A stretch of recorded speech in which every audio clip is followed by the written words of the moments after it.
motivated me to write the book has a couple of different layers. So firstly, it was that so many people are experiencing stress in society, and I have a range of tools that are really simple that help us to be able to manage that stress, because stress is inevitable. We live through it every single day. Use stress, which is good stress, and then there's the bad stress as well. And what I witnessed was so many people were doing quite destructive things to themselves, and as a paramedic I was getting there too late, and I knew that I could do something preventative. So that's why I went down the line of studying all those stress relieving modalities, and what I found was quite a common thread about not being able to manage their own emotional energy.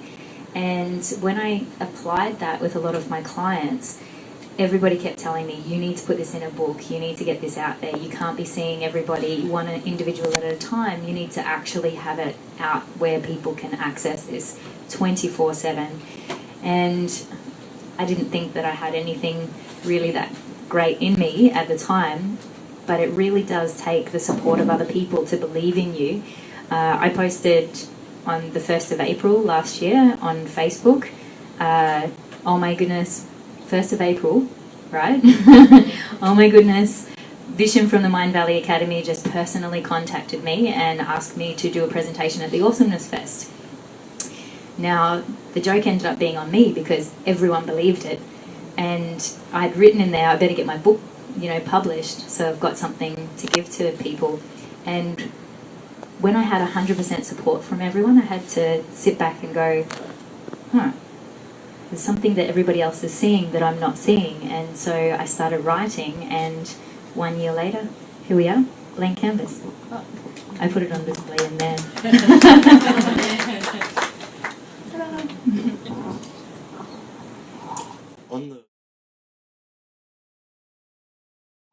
On the front of your book, you have Know Your Soul, Discover Your Soul Purpose. So the book helps you discover the meaning of your life, and who you really are, and your truest self. So I was wondering, why did you call the book Blank Canvas when you're talking about discovering yourself and your purpose? In order for you to know who you really, really are, it's important that each day you begin with a blank canvas so you can explore the infinite possibilities of who you are in every single moment. So you're not restricting yourself by any prior preconceived ideas of the day. You're actually allowing yourself to start each and every moment with a blank canvas. And the amount of joy and goodness that you can actually receive and experience and learn about yourself in every single moment of every single day is the reason why I called it blank canvas.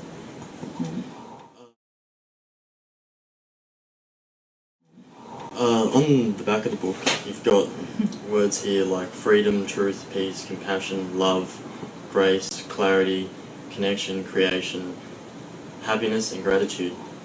Can you tell me why you felt that these words were so relevant and why you put them on the back of the book?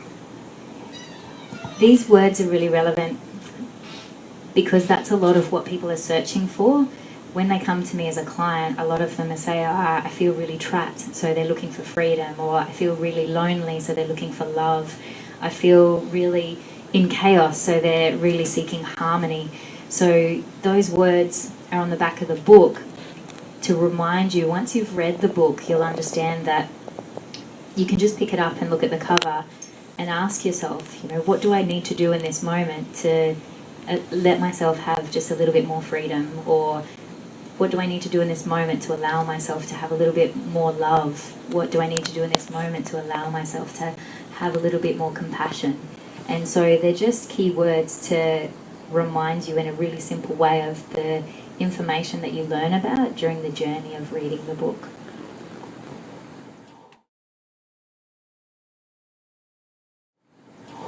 Do you think that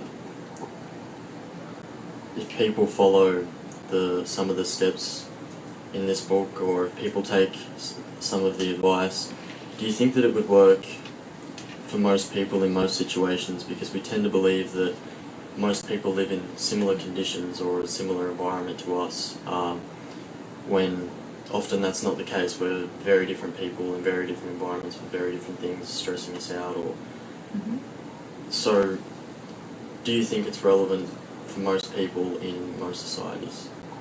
Yes, absolutely. The way I've written the book is for each individual person to go on their own journey. So there's different areas where you can just open up to any random page. So open to any random page in there and just pick one sentence. Not the first random page. Overwhelming joy in life and being responsible for it. Yeah, so any person can ask themselves, where have I felt overwhelming joy and how can I actually be responsible for creating that in somebody else? So there's a lot more information obviously in that whole paragraph and chapter that talks about that, but even just opening the book and looking at one line, you can really ask yourself something that helps you to really get to know you. Do I want overwhelming joy? Some people don't want that. That's okay.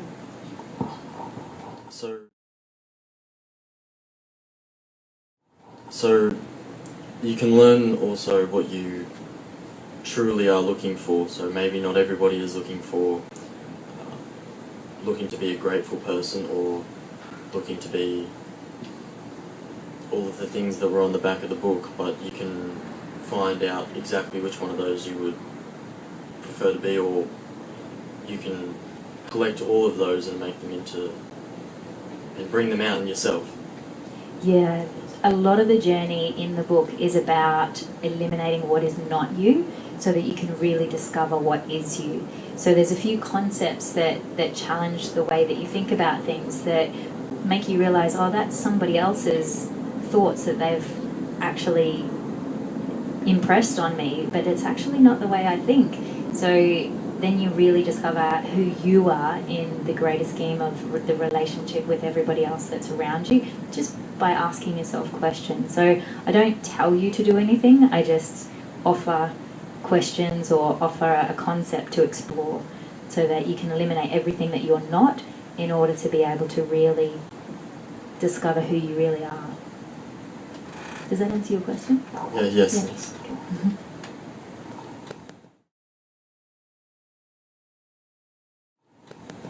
Would you call yourself a leader? Yes. Where are you leading people with this book, and what are you trying to lead them to?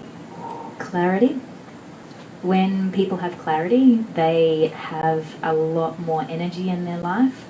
They have a lot more focus. They honour themselves, honour other people. Definitely less stress. The words that are on the back of the book are really about where I'm leading people to. The main concept, though, is really having clarity of self.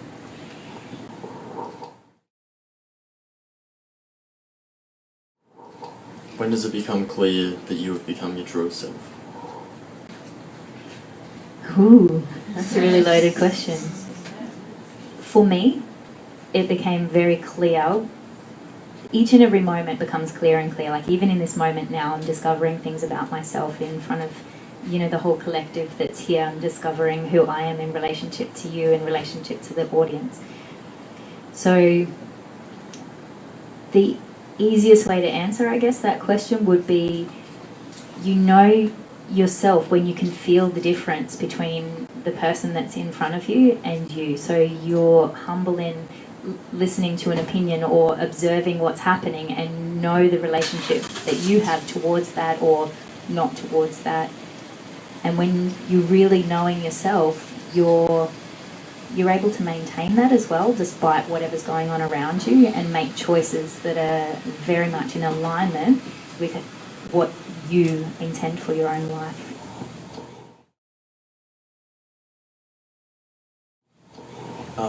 In the book you talk about alignment, being in line with the decisions that you're making. Can you just go through what you mean by that? Alignment? So when you're in alignment, I begin the book with setting an intention and talk about how to set an intention and how we can create illusions when we set intentions.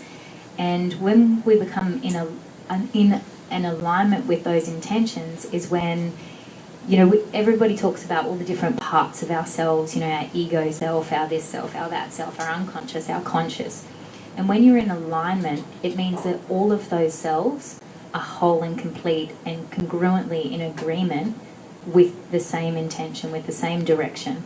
So and then it becomes pure consciousness. So us sitting here today, everything within ourselves is in that pure alignment because we showed up. So my heart, my mind, my ego, my physical body, my spiritual body, my unconscious, my conscious, everything is in alignment because I'm here. And my intention was to be here.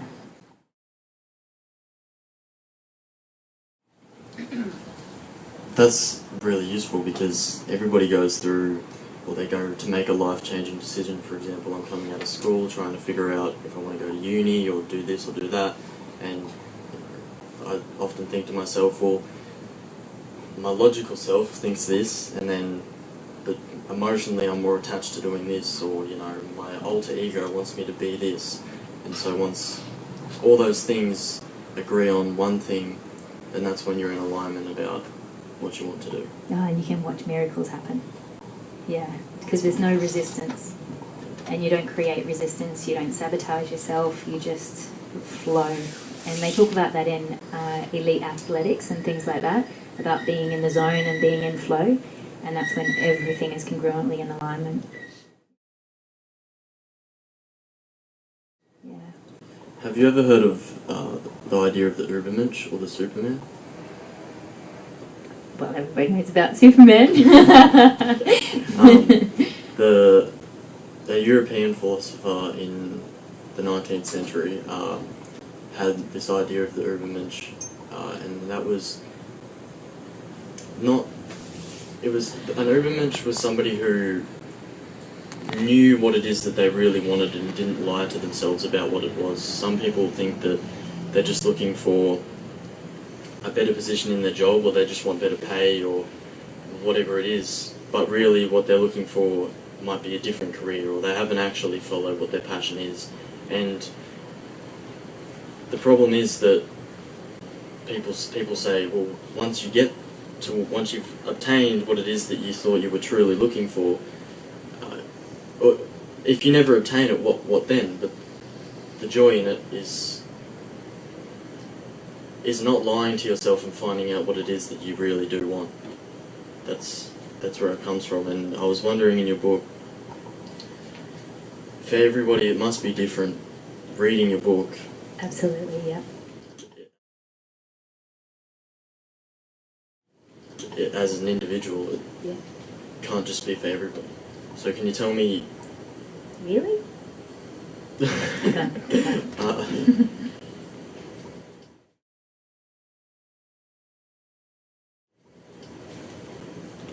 What sort of... Personally, when my mum started speaking to Jaclyn beforehand, my mum and I used to fight a lot or disagree. You called her a tyrant. Yeah, I thought she was. I thought she was tyrannical, and I don't know what she spoke to Jaclyn about exactly. She mentioned bits and pieces, and I was always very curious because she always asked what she always spoke to me about energy and the energy of the room and people around you, and you can feel their energy, and it's different for different people. Can you tell me, and you've spoken to me beforehand about the energy of the room, and I'll be able to feel the energy of the room. I've been taught that groups don't think, people do, so individuals do. So can you tell me about the energy of the room and group consciousness almost? Right now everyone's super curious. We can pick up on that energy. So I do talk in the later sections of the book about the collective consciousness and how we're all influenced by each other in expectations, and how we can actually influence and impress things energetically on people. And what, in a nutshell, without going through the whole chapter, wow, I've already condensed it in the book and now I've got to condense it further in this conversation. This is good. So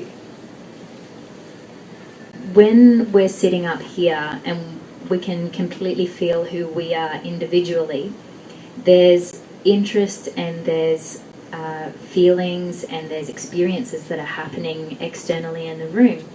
And that creates a frequency. So every thought creates a frequency. There's plenty of science that has, so feel welcome to explore that in any of the documents that are out there. And those frequencies are just like sound waves. So we actually hear the words that I'm saying through the receivers of our ears. Now, our body, our entire being, especially certain organs, are sensitive to thought frequencies, and we can pick up on those. So it's just the same as our ears hear sounds. Our hearts, like you walk into a room and there's somebody that you're in love with or is totally in love with you, and then your heart, it hears it, it knows, it responds, and you pick up on that vibe. When you walk into a room, and even though everyone might be sitting like this, you can cut the air with a knife, you know that there's people that are angry, there's intense energy in the room. So there's these really extreme things that we give ourselves permission to experience. And they're talked about in the movies, they're talked about, generally. But when you start to experience the really subtle energies that occur, we can really harmonize with everybody around us. We can synchronize with the environment. Everything can flow. It's those moments where if I'm looking for something, and then someone notices that I'm looking, and then they, for example, earlier when I was looking for the SD card, but it might be that I can't quite reach that there, but because you're synchronized with me and you're listening, because you are aware, separate from me, you'll just push it around or something like that. There's little subtleties that we all do all the time that when you develop them further, they actually create a really beautiful flow and a beautiful rhythm in life. Is that answer your question?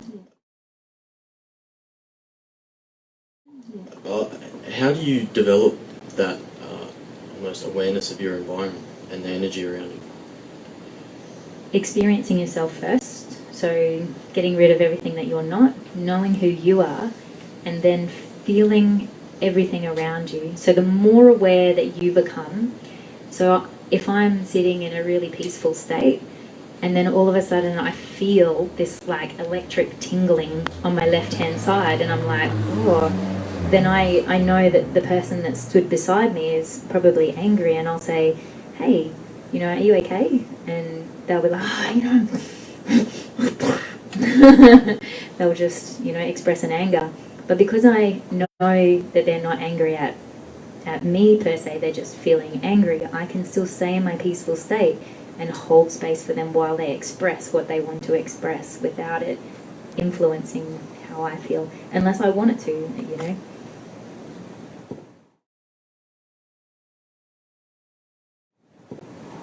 So, when reading your book, what's the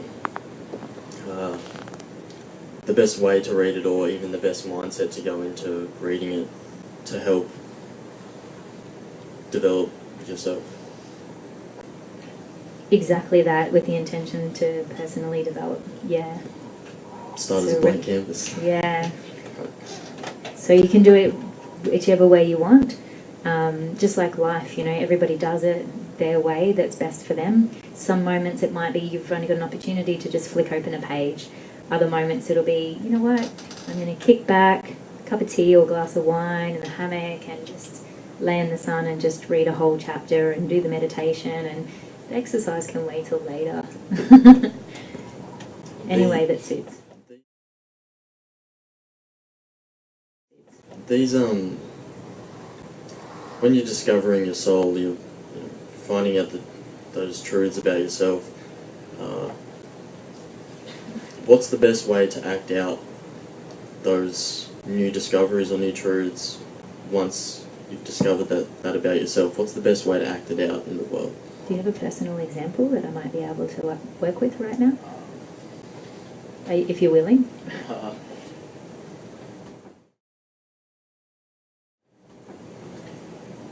Do you have an example from somebody that you've personally helped or a client or anything like that?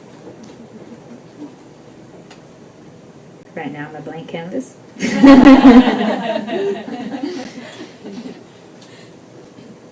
Ask me the question again so I'm really clear and I can... What's the best way to act out those newly discovered truths?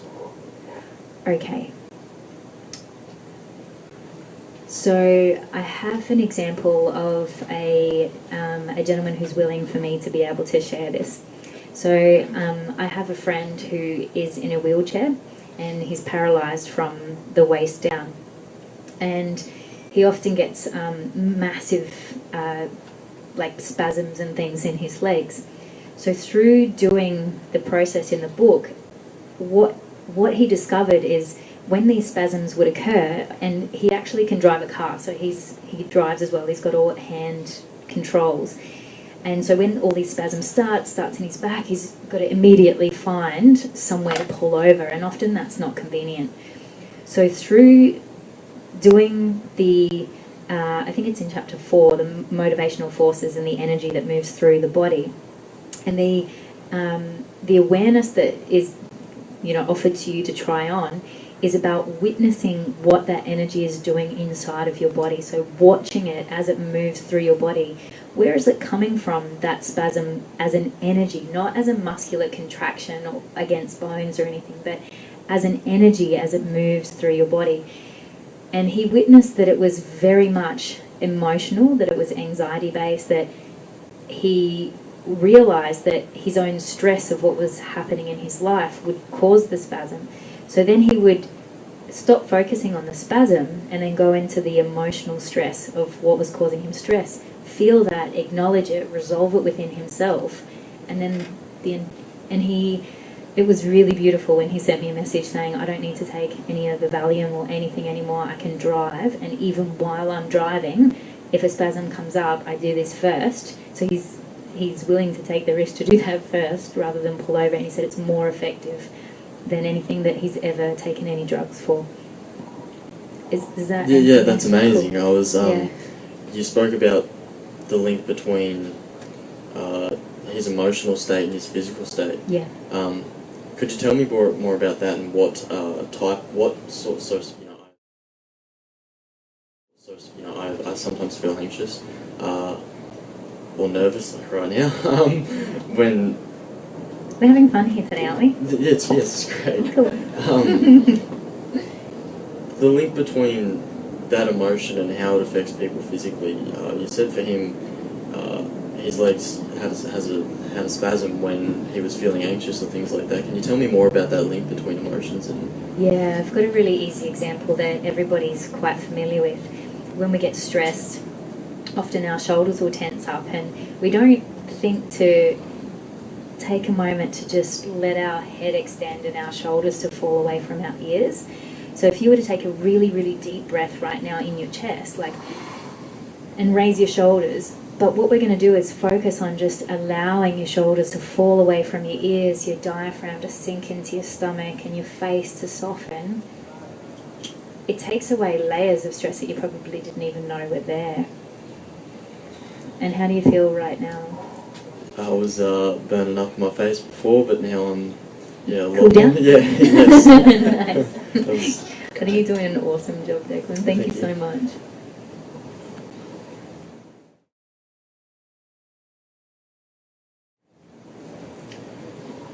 When you were talking about truth in the book, and I know we said about your truest self, but I was wondering if you could tell me what sort of truth you mean when you're talking about when you put truth on the back of the book. What sort of truth were you thinking about then? Were you thinking about a more objective truth where you gather data and that gives you an answer for something, and that's sort of an unarguable... Science. Yeah, it's science, and then it's not, you can't argue it, it's not debatable. or were you talking about something that was subjective and maybe more open for debate or able to change? Yeah, it's both at the same time. So the whole journey of the book is about your own empirical evidence. So I give you an opportunity to explore some parts of yourself, to explore interactions with others, to explore meditating. There's also stories in there that you can read to children, or even read and share as adults, that have like a guided meaning in there for you to really go, okay, well, this is what happens when I'm thinking negative, or this is what happens when I'm actually trying to beat someone else up, when really this is actually what's going on inside of me. And you can really explore those things. So it's both in the context that you're exploring your own absolute science. You know how you feel, and that's not debatable, what your experience is through the journey. But then it's open to discussion as well, and subjective, because each person will gain something different depending on what their previous experience is in their life and how they relate to that. So it's great for discussion. It's really good to share the journey with other people.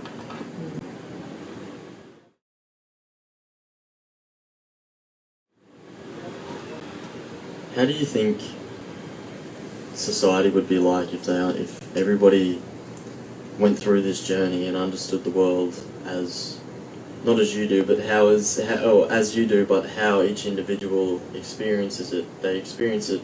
It's a different experience and a different journey for everybody. But how do you think?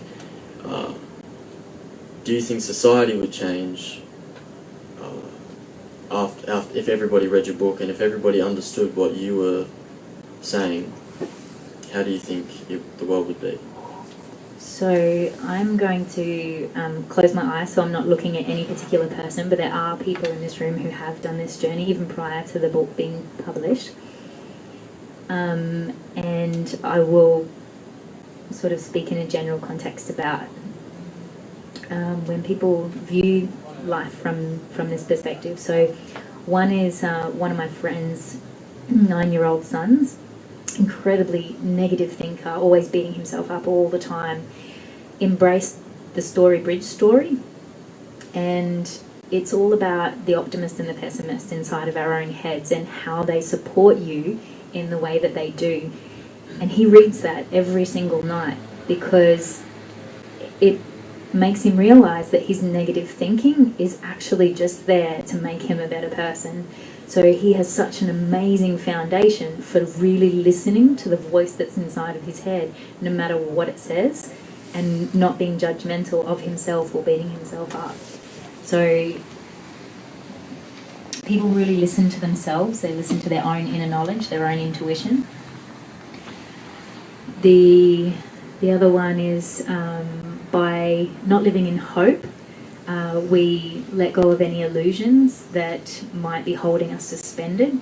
So that energy of being suspended and waiting for something that is the illusion in your mind, then you can actually take action on what is in this present moment and what has the greatest amount of certainty. So you can actually move forward and take your energy and invest it in something that actually has an outcome rather than sitting suspended. I've witnessed people go completely off of any sort of alcohol and drugs, and they've started accessing the inner pharmacy within themselves, the really amazing feel-good drugs. We have an entire pharmacy inside of our system that produces way better drugs than the ones that you can buy on the market, inclusive of any antidepressants or any stimulants or anything like that.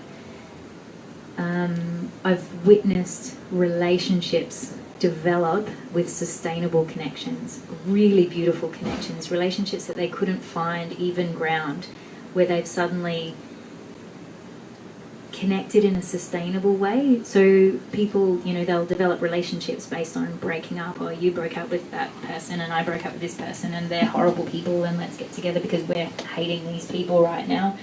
Then when either of them stop hating, then that relationship dissolves. So learning how to create sustainable relationships with things that are actually a long-term thing. So beautiful relationships that are based on growth and evolution and moving forward and freedom, happiness, joy, harmony, grace, really supporting each other for what you actually need support in, not what you think somebody needs support or what you think someone should do, but actually really knowing what actually is effective. So it would be energy efficiency would probably be the common theme that I've noticed, yeah.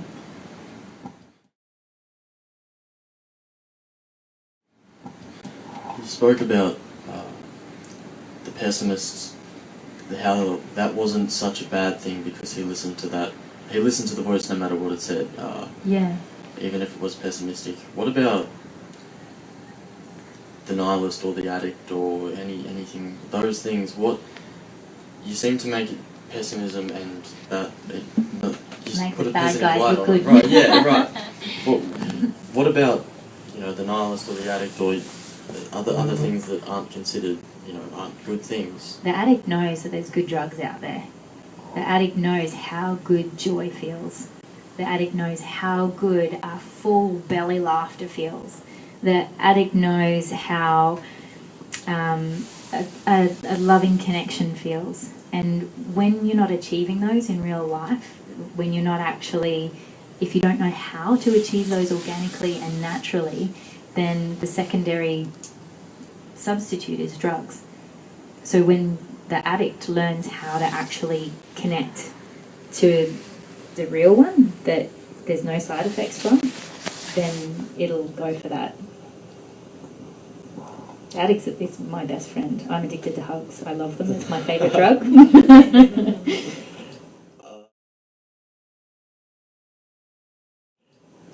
Are there mindsets that you think you can't turn back from? Or emotions that you can't control or get away from? What would some of those be? And could you tell me about those, please? Peace. When you know peace, when you find peace within yourself, there's no turning back. You can't go back from that. You know it. You know how to find it, and you know how to guide other people into that. There's no going back. So, in society, you think that we would be able to feel and understand the environment that we're in a lot more, and a lot more people might be at peace, and a lot more people might know how to turn, no matter what it is, their individual problem or their flaws, know how to turn those into a positive. And it just would make the world a better place overall. Yeah. I think that's beautiful. You on board? Yeah, it's awesome. great. Well, thank you. I'm not sure what's left there.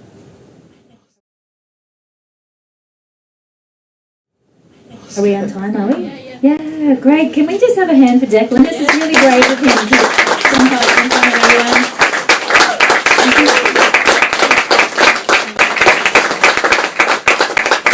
This is his first public speaking engagement, so I'm really, really proud of him and really happy and honoured that, we've taken this stand and to together. Jaclyn as well for writing the book and giving me this opportunity. Thank you.